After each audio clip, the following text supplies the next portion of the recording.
If you want to learn how to make montage plays like this,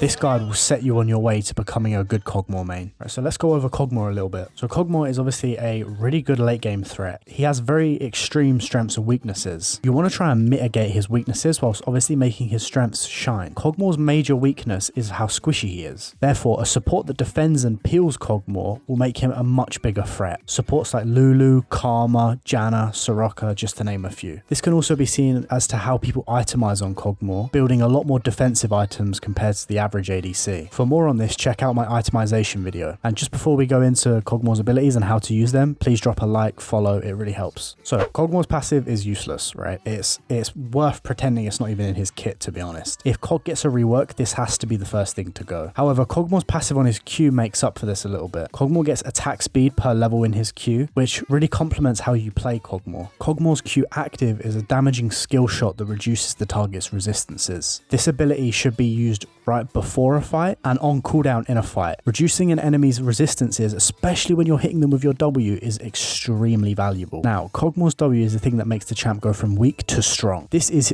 for sure his key ability. And all it is it's a simple enhancer. It increases your attack range by a lot. I mean, he goes from short range to long range when his W is active. But not only does it allow you to gain extra range, it also makes your auto attacks pack a punch, dealing 6.5% of target's max HP as bonus magic damage. It also has AP scaling, but it's not really worth going into unless you're playing AP Kog'Maw. Using this ability correctly is what makes or breaks a good Kog'Maw player. Putting this on cooldown before a fight can easily be game losing. If you put this on cooldown before a major fight, it's like Soraka ulting a full HP team, right? It's useless. You've just wasted your most impactful ability. Once you're in a fight, try to get as many safe autos off with your W as possible for maximum damage. Due to this being his most strong ability, you're going to want to put as many points in it as quick as possible to get that max HP damage up. This is actually going to lead you to not putting points into Kog'Maw's E. Kog'Maw's E is a utility spell in which essentially only gives you a 20% slow. It's nice to have, especially late game when you're fighting in like a choke point. However, getting your W and Q to max is so much more important. Therefore, the skill order on Kog'Maw is it's not uncommon to see 0 points put in E until late game. Your other spells are just much better, simply. Now, Kog'Maw's R is a long range skill shot that deals more damage the lower the enemy is. Each consecutive shot requires more mana, up to a 400 mana maximum. I would use this very sparingly when you hit a high HP target, if at all. The last thing you want is to run out of mana completely, as if your W comes up again, you want to be using it, and having no mana for your W is awful. So let's quickly go over how to actually play Kog'Maw in lane. I'm going to use an analogy here from like Karate Kid / Netflix Cobra Kai, right? So Cobra Kai is a form of karate in which relies on engaging the fight, controlling the pace of the fight with aggression. Now, the counter to this type of karate is Miyagi-Do, right? Which is a form of karate where you're playing so defensively and all you're doing is capitalizing off of the enemy's aggression when they make a mistake. This is how you want to play Kog'Maw. You aren't engaging. You are not controlling the pace of the fight with aggression. You are defending against aggressive fighters